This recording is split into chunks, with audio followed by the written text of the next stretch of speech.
Hey guys, Frank here. Today we'll check out some stories from us/AskReddit. Here's the first. What's a thing that is dangerously close to collapse that you know about? Senior care and skilled nursing facilities. Water infrastructure. It's long overdue for work. There's tar, rust, mid, and rat ship. The electrical grid is a lot less modern than you probably think, and isn't hardened at all against intentional malicious tampering. Largely the only reason we haven't seen targeted blackouts yet is just that those who have the ability don't have the motivation to cause widespread damage. Literacy rates and reading comprehension rates. No politics involved but America's bridges. They are grossly undermaintained and have been in dire need of revamping for close to a decade.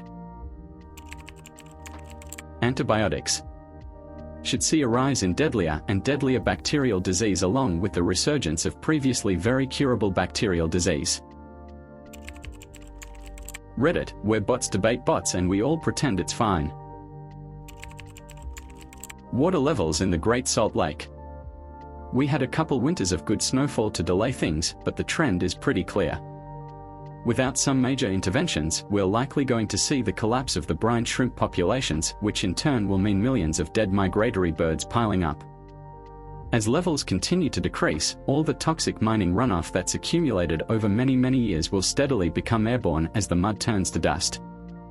Cadmium, arsenic, cobalt, lead, and all kinds of crud will accumulate in your lungs just by breathing. The entire valley will likely become completely uninhabitable within a couple decades. Perhaps personal privacy. I bought some snowballs, a snack cake from Walmart. The same day there was an ad here on Reddit for the same thing. Did they share data? We are giving our preferences, like on Netflix, to someone's enormous database, and the AI is probably right now trying to figure how I am going to vote. The advertising industry, soon we will just have a bunch of AI bots advertising to each other as humans are disenfranchised from the internet and social media. So, extension of the dead internet theory. Earth's biosphere.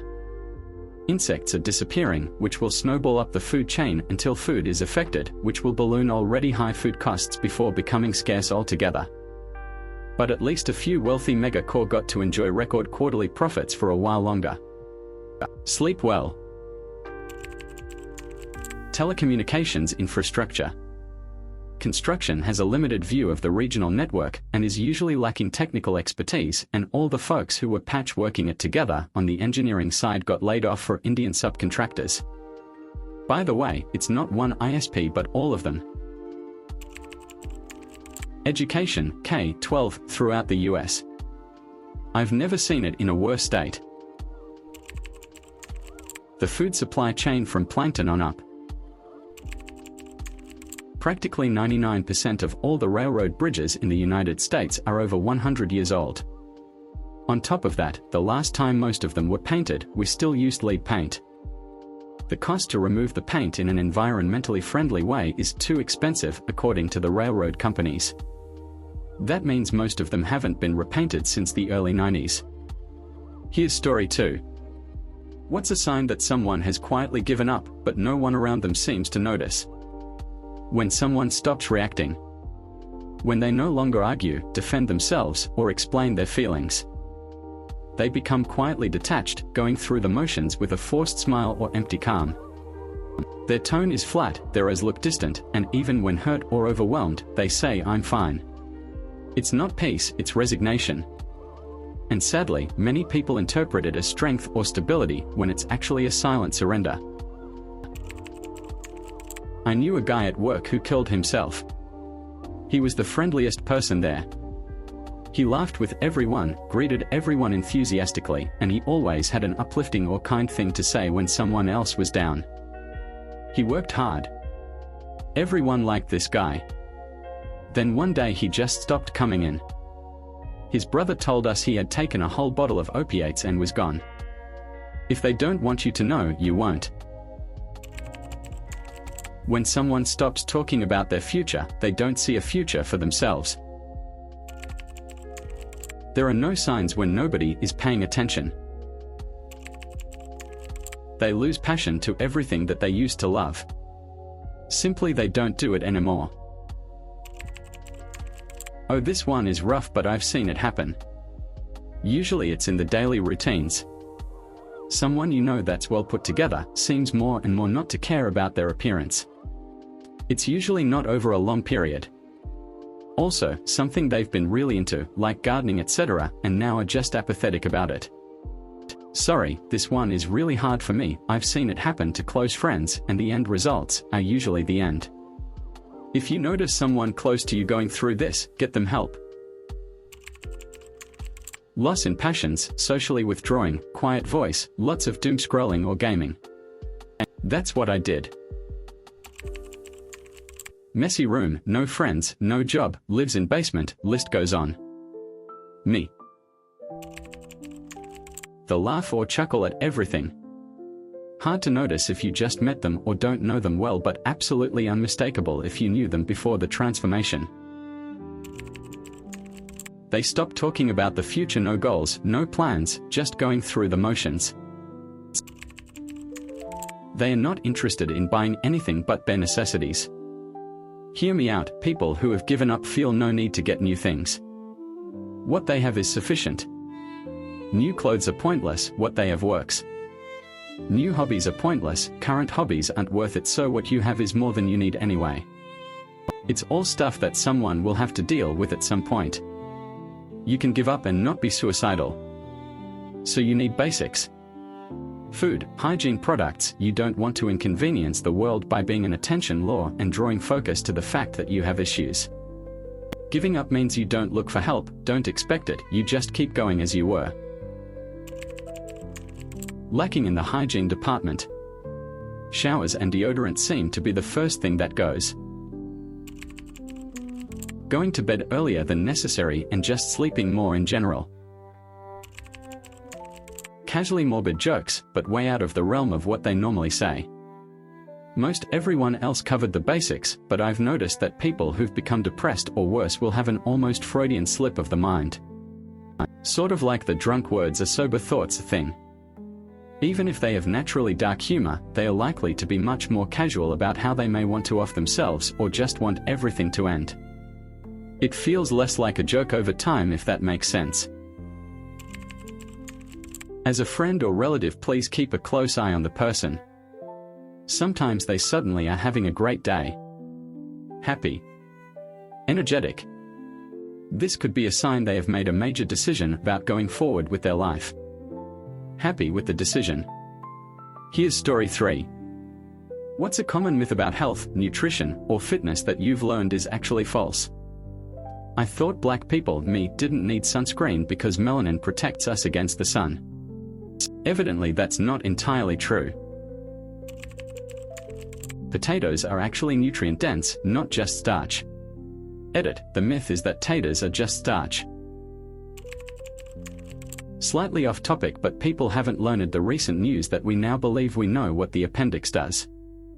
It's a backup storage for gut bacteria so it can help replenish itself, like after antibiotics. Detox teas don't work. You're just paying to have diarrhea. Your organs do the real detoxing, for free. That you can target fat by doing specific workouts. You can't. You can build muscle by doing specific workouts, but your body will burn fat from where it wants, not in that one area. Luckily, it's made weeding out the workout frauds much easier. That heart disease is essentially a one-way trip.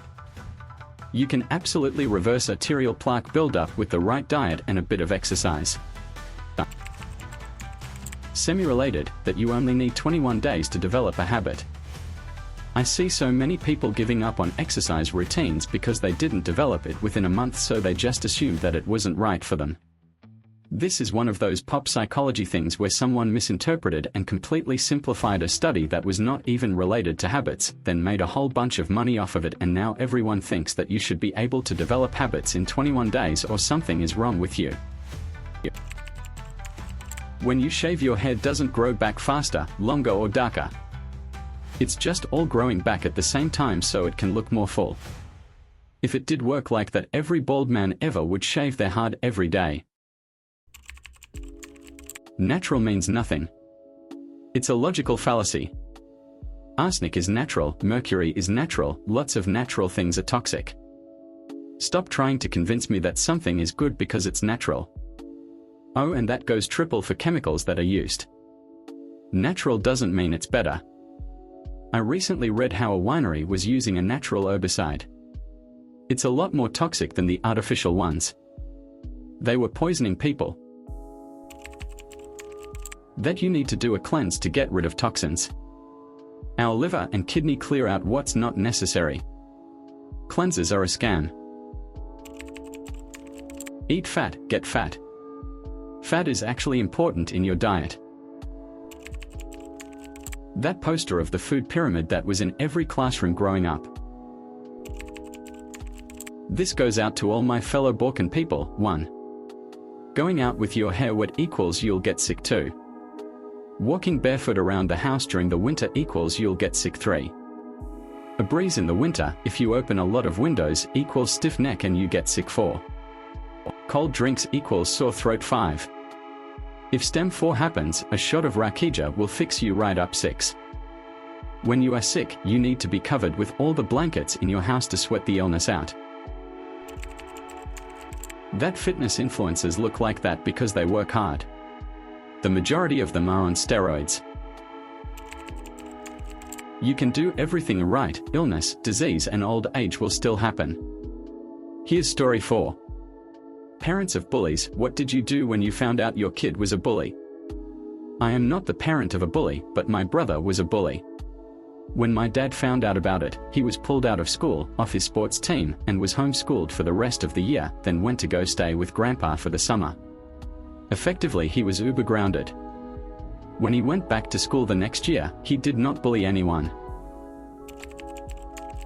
My mom made my brother wear school uniforms every single fucking day for the remainder of the school year. I should add an important detail, it was a normal public high school, nobody wore uniforms lol. He was given the option before the next school year started, keep being a bad kid, keep wearing those navy blue slacks and that same white collared shirt every single day. Or, do better and you can wear whatever the frick you want like everyone else. He straightened right the frick up after that year. Reading this thread looking for hope, because my friend is a great guy and his kid seems normal but is a fucking sociopath at school. They've tried everything, they are at the end of their rope. Edit, a typo. Friend had this happen with her daughter. When she started kindergarten there were some big life changes, her parents had newborn twins and fought a lot which led to a very ugly divorce. Their daughter started talking back to teachers and saying mean things to other kids. It all culminated in her getting kicked out of kindergarten for hitting. Thankfully, the parents realized their kid was in distress and put their stuff aside to work together. They got her into therapy and read a lot of books to her about not hurting others.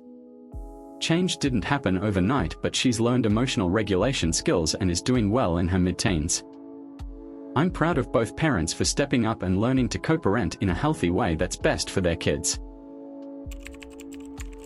I found out from a parent their daughter didn't like something my son was doing at the bus stop, so I marched his ass over to their house, read him the riot act all the way there, made him apologize to the daughter, made him tell her he'd never do it again, then I told her if he did she was to have her parents contact me and then it definitely would never happen again. I don't recall if we're still angry enough to read my son the riot act on the way home. My nephew was coming home regularly crying about how a group of boys kept on picking on him.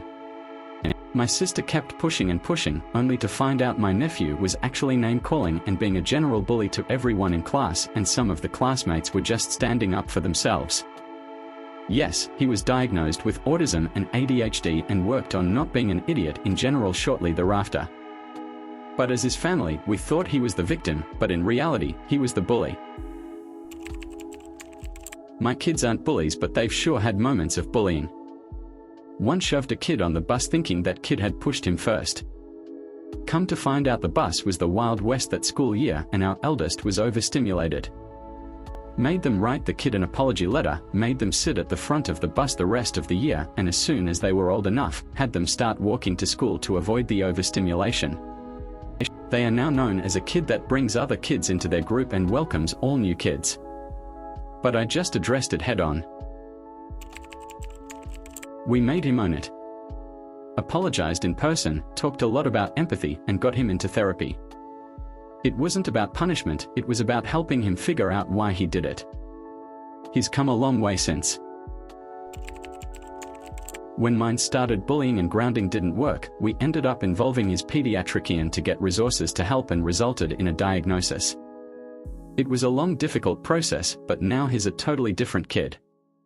He's super kind and helpful and constantly gets comments about how sweet he is and how much of an awesome role model he is. Sometimes they are just needing some help and don't know how to ask for it. As a teacher, allowed to respond for too many parents. Not my child. He never acts like that at home. I don't know why you're bullying my child. You must be thinking of a different child. If different race than child add, you're racist. I'm going to complain to /________________________________________________________________________________________________ and get you fired. Not a parent of a bully, but when I worked at a school, it was revealed that a bully was taught by his thug parents to assert dominance in school, to, get this, avoid being bullied. My nephew got in trouble for picking on a kid at school, and when my sister found out, she made him write a letter of apology, deliver it in person, and then volunteer to help the janitor clean during recess for a week. She told him if he had that much energy to make someone else feel bad, he could use it to be useful instead. He was pissed, but yeah, it worked. Sometimes consequences just gotta hit where it stings, like recess. Not a parent, but an older sister to an impressionable autistic dude W intellectual disability. Heard him on video call using the N-word, he is white, referring to literal babies BC. His friends thought it was funny. He must have thought I didn't hear him through his door. I opened the door immediately and told him loudly enough for all his friends to hear, verbatim, to never, ever say shit like that again, and that his friends were losers and idiots for thinking it's funny. Never did it again. He was mad at me for a hot minute for embarrassing him, but he never said it again. Not when he knew I was around, anyways. Still think he's afraid to call anybody when I'm around him. It's got to be harder for parents when kids learn bullying behavior on the internet from ship stains like Andrew Tate. Probably bully their kids some more. That wraps it up. Alright folks, follow for more stories with Frank.